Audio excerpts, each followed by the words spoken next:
नमस्कार, मैं हूं अनीश उपाध्याय और आप सभी देख रहे हैं कान्हा न्यूज बिहार।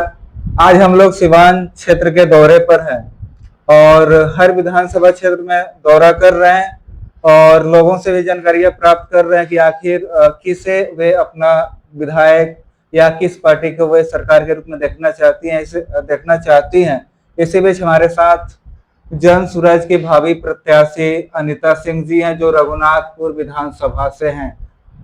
आपको ये बता दें कि ये पहले जदयू में थी, अब जन सुराज में आई है। आखिर जन सुराज में आकर के विधायक क्यों बनना चाहती हैं? पैसा कमाने के लिए आई हैं कि जनता को लूटने के लिए आई हैं कि सेवा करने के लिए आई हैं कि दो चार फॉर्च्यूनर लेके घूमने के लिए आई हैं? अब बाकी विशेष बात इनसे होगी। मैडम, आपका स्वागत है। जी जी, आपको भी बहुत बहुत धन्यवाद। मैम, आप जन सुराज से प्रत्याशी के रूप में लोग ये बता रहे हैं कि आप रघुनाथपुर विधानसभा चुनाव लड़ सकती हैं। आखिर उद्देश्य क्या है? फॉर्च्यूनर लेके घूमना है कि जनता के पैसों को लूटना है या कि सेवा करना है? आप ऐसा क्वेश्चन कर रहे हैं, ये तो मैं सोची भी नहीं हूँ कि हाँ हम जनता को लूटेंगे। नहीं, जनता बोलती है कि जैसे कि हमारे जो पैसे हैं सरकार खा रहे हैं। अरे नहीं नहीं, मैं आपको बता दूं, 3 साल पहले से मैं महिलाओं पे काम कर रही हूँ और सैनिटरी पैड में मैं काम कर रही हूँ, जागरूकता अभियान। और मेरा एकदम मकसद है आधी आबादी के लिए लड़ाई लड़ना, और मैं लड़ भी रही हूँ क्योंकि उनको शिक्षा, सुरक्षा और साथ ही स्वावलंबन कैसे बने, इस पे मैं कार्य कर रही हूँ और महिलाओं को खड़ा भी कर रही हूँ। तो आप ये क्वेश्चन कदापि न करें कि मैं लूटने के लिए आई हूँ जनता को। और मैं नहीं बोल रहा हूँ, ये जनता खुद बोल रही है बिहार की। नहीं नहीं नहीं, तो मैं आपको बता दूं कि आप ऐसा न सोचे। मैं राष्ट्र हित में और देश हित में जो अच्छा होगा मैं वो करूंगी। आप अभी हमको पता चला है कि जदयू से जन सुराज के तरफ आई हैं। जो मुख्यमंत्री है नीतीश कुमार जी, वो महिलाओं के हित में हमेशा रहते हैं। शराब बंद कर दिए या बोलते हैं कि महिला सबसे आगे, उसको सुदृढ़ करना है। तो आखिर आप जदयू छोड़ करके जन सुराज क्यों ज्वाइन किए? मैं आपको बता दूं, आपका जो क्वेश्चन है कि जदयू से, मैं डायरेक्ट जदयू से नहीं आई। मैं जदयू में थी, लेकिन जब हमारे आदरणीय नेता आरसीपी सर जी जेडीयू में थे तब तक हम लोग थे। लेकिन कुछ कारणवश आप लोग को भी पता है कि किस कारण से आरसीपी सर को निकाला गया, उन पे आरोप में मारा गया। इस कारण से उनको दुख तकलीफ भी लगा। और जब जेडीयू छोड़े तो साथ साथ उनके साथ जितने जन समर्थक थे सब कोई उनके साथ निकले। और उसके बाद उन्होंने बीजेपी ज्वाइन किया है, लेकिन मैं बीजेपी ज्वाइन नहीं की।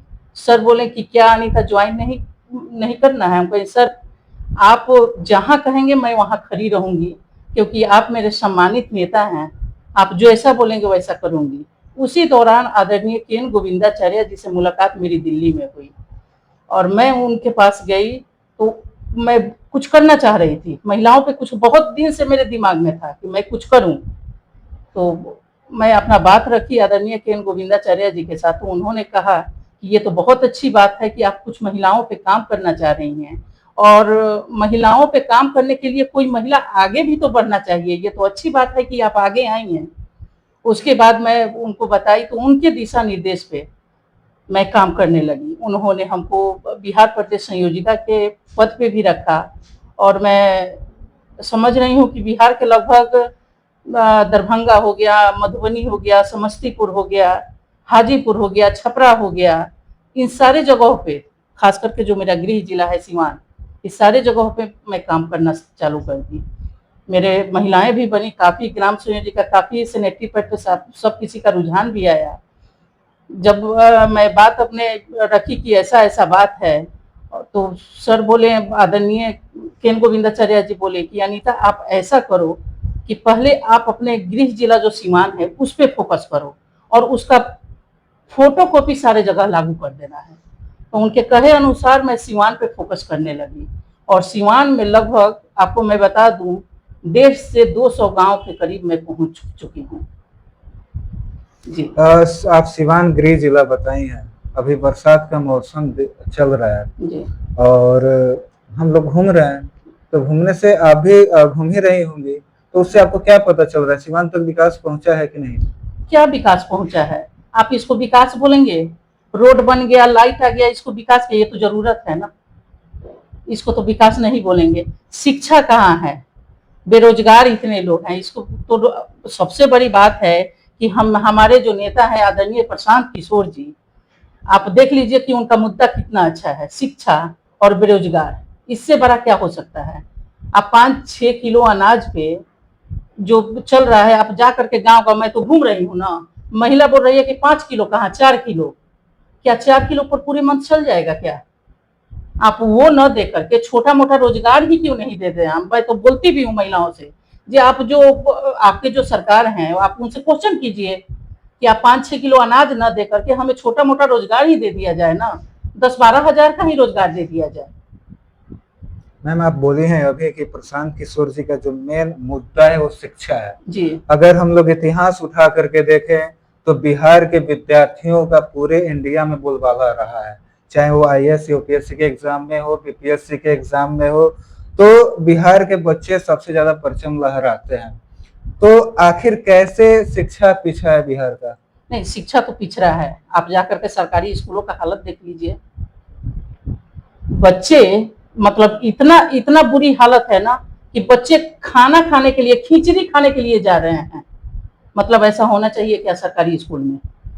ठीक है, जो आईएएस बने हैं चाहे कुछ भी, वो अपने बदौलत बने हैं, उनको क्रेज है कि नहीं हमें कुछ करना है बिहार के लोगों को, लेकिन शिक्षा का तो हालत बहुत बदतर है, बहुत बुरी हालत में से गुजर रहा है बिहार। मैम आके एक महिला है और सिवान रघुनाथपुर की भावी प्रत्याशी हैं, सिवान हमेशा दबदबा क्षेत्र रहा है, कैसे फाइट कर पाइएगा?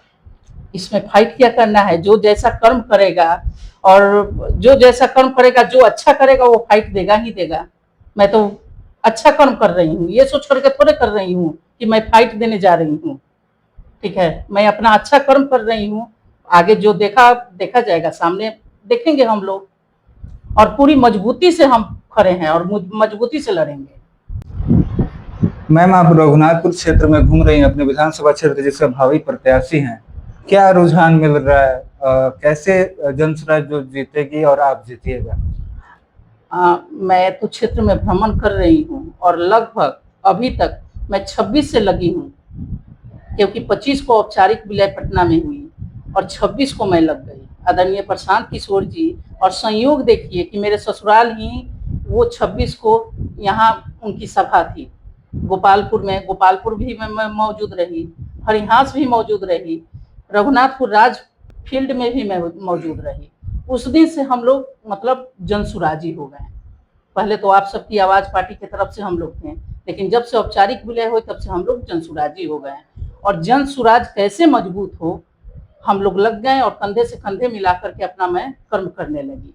लेकिन अभी जो भावी प्रत्याशी के रूप में मैं क्षेत्र में भ्रमण कर रही हूँ, तो खास करके आधी आबादी महिलाओं को ये लग रहा है कि कोई तो आवाज उठाने के लिए महिला आई हैं, हम लोग की आवाज बन सकती है। और आप जान करके आश्चर्य होगा कि मैं ऐसे ऐसे घरों में जा रही हूँ, डोर टू डोर, एक एक गांव से चानी है जहां मैं सैनिटरी पैड पे काम कर चुकी हूँ। जब हमको देखें वो लोग तो बोले कि अरे मैम आप खड़ी हो रही हैं, हम बोले कि जी हम ही खड़े हो रहे हैं और आपके पास मैं आई हूँ, क्या इस बार बदलाव होगा कि नहीं। बोले कि मैम आप आ गई हैं, बदलाव निश्चित है और बदलाव होगा, सब कोई चाह रहा है कि बदलाव हो। तो ये सुनकर के हमें भी प्रोत्साहन मिला कि नहीं ये तो अच्छी बात है कि महिलाओं और जो युवा हैं वो काफी मतलब है, उनमें क्रेज है कि नहीं आदरणीय प्रशांत किशोर जी आए और इस बार व्यवस्था परिवर्तन होगा, जरूर होगा। तो महिलाएं जब देखी हमको बोली, वो महिलाएं सारे डोर टू डोर हमें जाकर के विजिट कराई, पैदल मार्च में उस गांव में की, और पूरा डोर टू डोर, इतना मतलब उनको उत्साह है। और कहीं कहीं तो हमें विजय तिलक भी लगाया जा रहा है, और आपको जान करके आश्चर्य होगा कहीं कहीं हमें खोइछा भी मिल रहा है। मैम बुरा मत मानिएगा, क्योंकि सवाल थोड़ा सा कड़वी हो सकती है। विजय, एक क्वेश्चन है सर, विजय तिलक की आप बात बोली हैं, तो हम लोग गांव के भोजपुरी भाषा में बोलते हैं कि द्वार पर बारात आइला के बाद लौट जाला, तिलक चढ़ल लड़का के बारात लौट जाला, तो आप विजय तिलक की बात कर रहे हैं, आपको विश्वास है कि आप जीत जाइएगा? नहीं, ये मेरी महिलाओं का उत्साह है कि नहीं अनीता सिंह आई है और मेरे बीच ये ऑलरेडी काम कर चुकी हैं, तो ये उनका उत्साह देख करके हमको खुशी मिलती है। बाकी तो शीर्ष नेतृत्व तय करेंगे कि टिकट किसको दिया जाए, टिकट किसी एक को ही मिलेगा ना रघुनाथपुर से, लेकिन हम लोग को है कि नहीं इस बार जो भी आए जन सुराज को जिताना है। सॉरी बंद कर दीजिए बोले।